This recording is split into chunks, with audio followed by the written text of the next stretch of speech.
السلام علیکم۔ غسل کے بعد ناپاک کپڑے پہننے سے غسل ہو جائے گا یا نہیں؟ اس طرح ایک اور سوال کیا گیا ہے کہ وضو تھا لیکن کپڑے پہن لیے، آیا اس سے وضو ہو جائے گا یا نہیں؟ یا اسی طرح اگر کوئی شخص کپڑے پہن لے تو اس سے وضو برقرار رہتا ہے یا اثر نو وضو کرے گا؟ اس طرح ایک اور سوال کیا گیا ہے کہ میاں بیوی جس کپڑے میں ہم بستری کر لیں، آیا وہ غسل کے بعد پہن سکتے ہیں یا نہیں؟ اور اس طرح ایک اور سوال کیا گیا ہے کہ اگر میاں بیوی رات میں ہم بستری کر لے اور صبح بنا غسل کیے وہ کھانا کھا سکتے ہیں، اور اس طرح کوئی خاتون ناشتہ بنا سکتی ہے؟ تو یہ چند سوالات ہے جو کہ پاکی ناپاکی کے متعلق ہے، اور بہت سے لوگ اس میں کنفیوز ہو جاتے ہیں کہ ہم یہاں پہ کیا کر لیں۔ دیکھو، دین کی جو بنیادی مسائل ہے، جو ضروری مسائل ہے، ہر مسلمان پر ضروری ہے کہ وہ سیکھ لے۔ طلب العلم فریضۃ علی کل مسلم و مسلمۃ۔ تو اب یہاں پہ جو سب سے پہلا سوال کیا گیا ہے کہ اگر کوئی شخص غسل کے بعد ناپاک کپڑے پہن لے تو آیا اس کا غسل ہو جائے گا یا نہیں؟ دیکھو، یہ بہت اہم سوال ہے۔ غسل میں جو بنیادی چیزیں ہیں، آیا غسل کن کن چیزوں سے ہو جاتا ہے؟ دیکھو، غسل میں بنیادی 3 چیزیں ضروری ہے۔ سب سے پہلے کلی، یعنی منہ میں پانی ڈالنا تاکہ منہ کے جتنے بھی کنارے ہیں وہاں تک پانی پہنچ جائے۔ دوسرا جو شرط ہے وہ یہ ہے کہ ناک کے نرم حصے تک پانی پہنچانا یہ ضروری ہے۔ ناک کا جو نرم حصہ ہے، بعض لوگ اس طرح کرتے ہیں کہ بالکل اوپر چڑھا دیتے ہیں، تو یہ بھی جو ہے نا درست نہیں ہے کہ دماغ تک پہنچے، نہیں، بلکہ ناک کا جو نرم حصہ ہے وہاں تک پانی پہنچانا یہ ضروری ہے۔ اور تیسرا جو بنیادی شرط ہے وہ یہ ہے کہ پورے بدن کے اوپر پانی بہانا یہ ضروری ہے۔ اگر بال برابر جگہ بھی خشک رہ جائے تو بھی غسل نہیں ہوگا۔ پورے جسم کے اوپر پانی بہانا یہ ضروری ہے۔ اب جب 3 چیزیں ہو جائے اس سے غسل ہو جاتا ہے۔ اب اس کے بعد اگر کوئی شخص ناپاک کپڑے پہن لیتا ہے تو اس کا غسل ہوگا یا نہیں؟ تو بالکل ہوگا، کیونکہ اس نے غسل کی جو بنیادی چیزیں ہیں وہ پوری کی ہے۔ ہاں، اس نے ناپاک کپڑے پہن لیے تو اس سے وہ نماز نہیں پڑھ سکتے، کیونکہ نماز کے لیے پاک کپڑے ضروری ہے۔ وہ پاک ہے، اس کا غسل جو جنابت ہے وہ ہو جاتا ہے، لیکن اس کے کپڑے جو ہے نا وہ ناپاک ہے، بدن پاک ہے۔ بدن پاک ہونے کے لیے میں نے آپ لوگوں کو بتایا کہ 3 چیزیں ضروری ہے۔ تو اب جو ہے نا اس پر ضروری ہے کہ وہ صاف ستھرے کپڑے پہن لے اور اس سے وہ نماز پڑھ لے۔ اور یاد رکھنا، اگر اس کے کپڑے کے اوپر کوئی نجاست لگی ہوئی ہو، گندگی لگی ہوئی ہو، اور اس کے غسل کرنے کے بعد اس نے وہ ناپاک کپڑے پہن لیے اور اس کے جسم کے اوپر اس کپڑے کے کچھ اثرات تھے، کچھ نجاست تھی، اس کے بدن کے اوپر لگ جائے تو اس پر اتنا ہی حصہ دھونا ضروری ہے۔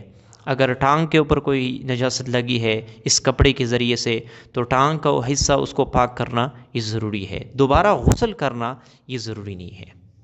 اسی طرح دوسرا جو سوال کیا گیا ہے وہ یہ ہے کہ وضو تھا لیکن کپڑے پہن لیے، اس کا وضو ہوگا یا نہیں؟ اسی طرح یہ ایک اور سوال بھی اس کے ساتھ ہے کہ اگر پورے کپڑے اتار دیے جائیں تو آیا اس سے غسل ہوگا یا نہیں؟ دیکھو، یہاں پہ جو ہے نا وضو تھا لیکن کپڑے تبدیل کیے۔ یاد رکھنا، وضو کی جو مفسدات ہے، جن چیزوں سے وضو ٹوٹ جاتا ہے، ان میں یہ نہیں ہے کہ اگر کوئی شخص کپڑے تبدیل کر لے تو اس کا وضو ٹوٹ جائے گا، نہیں، یہ وضو کے مفسدات میں سے نہیں ہے۔ تو یاد رکھنا، بعض لوگ یہ سمجھتے ہیں کہ اگر ہم نے وضو کے بعد ناخن کاٹ دیے تو جو ہے نا ہمارا وضو ٹوٹ جاتا ہے، یا اس طرح بال بنوا دیے تو وضو ٹوٹ جاتا ہے، یا داڑھی سیٹ کر لی تو وضو ٹوٹ جاتا ہے۔ نہیں، دیکھو، وضو کے مفسدات میں سے جو بنیادی چیزیں ہیں وہ جو ہے نا آپ لوگوں کے علم میں ہے۔ اگر آپ لوگوں کے علم میں نہیں ہے تو انشاءاللہ اس پر جو ہے نا میں تفصیلی ایک ویڈیو بتا دوں گا کہ وضو کن کن چیزوں سے ٹوٹ جاتا ہے۔ تو یاد رکھنا، ان چیزوں سے وضو نہیں ٹوٹتا۔ اگر کوئی شخص کپڑے تبدیل کر لے تو اس کا وضو برقرار رہتا ہے، وضو اس سے نہیں ٹوٹتا ہے۔ دوسرا جو سوال تھا کہ پورے کپڑے اتار دیے تو آیا غسل ہوگا یا نہیں؟ دیکھو، غسل کی جو بنیادی شرائط تھے میں نے آپ لوگوں کو بتا دیے کہ 3 ہے: کلی کرنا، ناک کے نرم حصے تک پانی پہنچانا، پورے بدن کے اوپر پانی بہانا، یہ ضروری ہے۔ اب اگر اس نے پورے کپڑے اتار دیے، اگر اس سے یہ مراد ہو تو بھی اس کا غسل ہوگا۔ اگر غسل کرنے کے بعد اس نے کپڑے اتار دیے تو بھی اس کا غسل ہو جاتا ہے، اس سے غسل کے اوپر کوئی اثر نہیں پڑتا ہے۔ اور جو سوال کیا گیا ہے کہ میاں بیوی جن کپڑوں میں ہم بستری کر لے، آیا وہ غسل کے بعد پہن سکتے ہی یا نہیں؟ دیکھو، اس میں بنیادی چیز یہ ہے کہ چاہے جس کپڑے کے اندر میاں بیوی نے ہم بستری کی ہو، یا وہ کپڑے کسی جو ہے نا نئے کپڑے ہو، جو بھی کپڑے ہو، ان میں بنیادی چیز یہ ہے کہ وہ کپڑے پاک ہو۔ اب جن کپڑوں میں میاں بیوی نے ہم بستری کی ہے، اگر اس پر کوئی نجاست لگی ہوئی ہے تو وہ کپڑے نہیں پہن سکتے، وہ ناپاک ہے، اتنا حصہ ان کا دھونا ضروری ہے۔ اور اگر ان کو علم ہے، انہیں یقین ہے کہ جن کپڑوں میں ہم نے بستری کی ہے وہاں پر کوئی نجاست نہیں لگی ہوئی ہے، منی ہے، مزی ہے، یا اس طرح اور ناپاک چیز اس پر نہیں لگی ہوئی ہے، تو پھر وہ کپڑے پہن سکتے ہیں۔ غسل کے بعد جو ہے نا وہ کپڑے پاک ہے، یعنی اس کے ذریعے سے وہ نماز بھی پڑھ سکتے ہیں اور جو ہے نا وہ پہن بھی سکتے ہیں۔ تو بنیادی چیز اس میں یہ ہے کہ وہ کپڑے پاک ہونا ضروری ہے، چاہے ان میں ہم بستری کی ہو یا ہم بستری نہ کی ہو۔ تو اب اگر میاں بیوی نے جن کپڑوں میں ہم بستری کی ہو تو ان میں یہ چیز ضروری ہے کہ وہ پاک ہو۔ اگر انہیں علم ہے، یقین ہے کہ ہم نے جو ہے نا اس پر کوئی نجاست نہیں لگی ہوئی ہے تو پھر وہ پہن سکتے ہیں، لیکن اگر اس پر نجاست لگی ہوئی ہے تو پھر جو ہے نا ان کو جو ہے نا وہ کپڑے ناپاک ہے، وہ نہیں پہن سکتے۔ نئے کپڑے یا اس طرح کوئی بھی صاف ستھرے کپڑے وہ پہنیں گے۔ ہاں، اگر وہی کپڑے وہ دوبارہ پہنتے ہیں تو پھر ضروری ہے کہ اس کو دھو لے، یا اتنا حصہ جو ہے نا صاف کر لے، اس کو پاک کر لے جتنے حصے کے اوپر نجاست لگی ہوئی ہے۔ اور چوتھا سوال جو کیا گیا کہ اگر میاں بیوی جو ہے نا یا کوئی شخص رات کے وقت ہم بستری کر لے اور صبح وہ بنا غسل کیے ناشتہ تیار کرنا چاہتے ہیں یا کھانا کھانا چاہتا ہے تو آیا وہ کر سکتے ہیں یا نہیں؟ دیکھو، سب سے پہلی بات یہ ہے کہ میاں بیوی جب ہم بستری کر لے تو بہتر یہ ہے کہ وہ فوراً جو ہے نا غسل کر لے۔ اگر وہ غسل نہیں کر سکتے تو پھر جو ہے نا وضو کر لے، جس جگہ پر گندگی لگی ہوئی ہو اس کو صاف کر لے، استنجا کر لے، اس کے بعد جو ہے نا وضو کر لے۔ جس طرح ہم نماز کے لیے وضو کرتے ہیں اس طریقے سے وضو کر لے، پھر اس کے بعد سو جائے۔ اگر یہ بھی نہیں کر سکتے تو پھر جو ہے نا استنجا کر لے، استنجا ضرور کر لے، کیونکہ ممکن ہے کہ کوئی نجاست مزید نہ پھیلے، اور بعض دفعہ اس طرح بھی ہوتا ہے کہ اس سے بیماریاں بھی پھیل سکتی ہے۔ تو یہ جو ہے نا آخری درجہ ہے کہ استنجا ضرور کیا کرے۔ اب بات یہ ہے کہ اگر کوئی شخص جو ہے نا رات کے وقت ہم بستری کر لے یا اس پر غسل جنابت واجب ہو جائے تو آیا وہ صبح کے وقت ناشتہ کر سکتے ہیں، کھانا تیار کر سکتے ہیں؟